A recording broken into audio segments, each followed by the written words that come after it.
Hi sir. Hello, ఎలా ఉన్నారు sir? Extraordinary high class Donald. నువ్వు ఎలా ఉన్నావు? చాలా బాగున్నా, ఫస్ట్ క్లాస్ గా ఉన్నాను. వెరీ గుడ్, ఇంతకన్నా బాగుంటావు. Okay, thank you sir. ఒక చిన్న డౌట్ వచ్చి మీ దగ్గరకు వచ్చాను సార్. చెప్పు. అదేంటంటే, ఒక వ్యక్తి ఏదైనా కష్టాల్లో ఉన్నప్పుడు మన వల్ల అయిన సహాయం, ఒక చిన్న సహాయం చేస్తే దానివల్ల వచ్చే ఫలితం ఏంటి? వెరీ గుడ్ క్వశ్చన్, మంచి క్వశ్చన్ అడిగిన. దీనికి సంబంధించి నేను ఇప్పుడు ఒక 2 చిన్న కథలు చెప్తాను. ఒక విలేజ్లో ఒక 100 ఇళ్ళు ఉన్నాయి.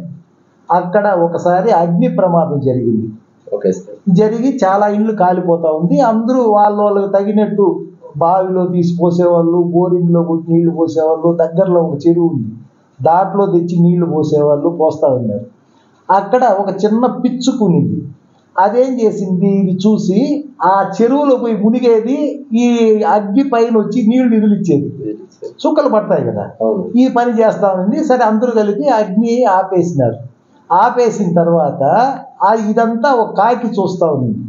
కాకి చూస్తూ ఉండి పిచ్చుకుని వచ్చి అడిగింది, ఏమన్నా పనికొచ్చే పని చేస్తావా? నువ్వు ఆడ మునిగితే దాంట్లో ఎంత నీళ్లు వస్తుంది, దాని నుంచి నువ్వు ఇదిలిస్తే ఎంత నీళ్లు పడుతుంది, దానివల్ల ఏం ఉపయోగం అని అడిగింది ఆ కాకి. కాకి పిచ్చుక కన్నా పెద్దది, అయినా అది ఏం చేయలే. అప్పుడు ఈ పిచ్చుక అనిందంట, ఆపదలో ఉండేటప్పుడు తనకు తగిన సహాయం చేస్తేనే అది గొప్ప విషయం. ఇది నా వల్ల చిన్నదా పెద్దదా అని నేను ఏమీ చేయకపోతే నేను ఒక చరిత్రహీనులుగా మిగిలిపోతాను. చరిత్రలో నా గురించి ఎవరు పట్టించుకోరు. ఏదో ఒక చిన్న సహాయం చేస్తేనే ఎంతో కొంత మేలు, అందువల్ల చేసిన అని చెప్పిందంట. కాబట్టి ఎన్ని చుక్కలు నీళ్లతో నువ్వు ఇదిలిచ్చావనేది కాదు, వాడ పిచ్చుక ఆలోచించింది, నేను ఏదో ఒకటి చేయాలి ఇప్పుడు అని చేసింది.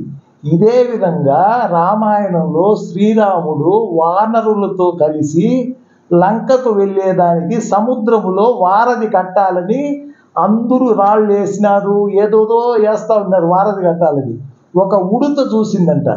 చూసి నేను నా స్వామికి నేను ఏం చేయగలను అని చెప్పి ఆ సముద్రం ఒడ్డులో ఉండే ఇసుకలో పోయి పొల్లి మళ్ళీ వచ్చి సముద్రంలో మునిగేది. అంటే ఇసుక చేరినంత చేరని, ఎంతో కొంత నా వల్ల ఇంతకు మించి నేను చేయలేను, నా స్వామికి ఇది మాత్రం చేయగలుగుతాను అని ఇసుకలో పోయి పొల్లేది, వచ్చి సముద్రంలో మునిగేది.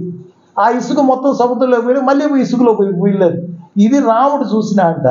చూసి ఆ రాముడు ఎంతో ముచ్చటేసి, నీకు బాగా గుర్తుపెట్టుకో, ఉడతకు 3 గీతలు ఉంటుంది బాడీ పైన. అవును సార్ కదా, అది ఎందుకు తెలిసిన అప్పుడే వచ్చింది.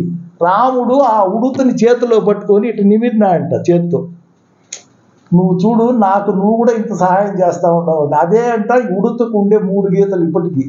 కాబట్టి చిన్నదా పెద్దదా అనేవి కాదు, నీ వల్ల అయినంతగానే నువ్వు చేయకపోతే అసలు మనం దేనికి పనికిరాని వాళ్ళ కింద ఉండిపోతాం. కాబట్టి ఎంతో కొంత చెయ్యి, నీకు దేవుడు మేలు చేస్తాడు. వెరీ గుడ్, చాలా థ్యాంక్ యూ సార్. మంచి వాల్యుబుల్ నోట్స్. Thank you. ఇప్పుడు డొనాల్డ్ ఇతని పేరు, నెంబర్ 1 2 వీలర్ మెకానిక్, ఎక్స్ట్రాడినరీ మనిషి ఇతను మెకానిజంలో. మీరందరూ కూడా ఇతనికి మీ బళ్ళు 2 వీలర్స్ రిపేర్లు కానీ, లేదు మీరు పాత 2 వీలర్స్ కొనాలన్నా, లేదు మీ దగ్గర ఉన్న పాత 2 వీలర్స్ అమ్మాలన్నా ఇతన్ని సంప్రదించండి, మీకు సాటిస్ఫై చేస్తాడు. ఇతని ఫోన్ నెంబరు నేను ఫస్ట్ కామెంట్లో ఇస్తున్నాను. ప్లీజ్ దయచేసి చూడండి, సబ్స్క్రైబ్ చేయండి. Thank you very much.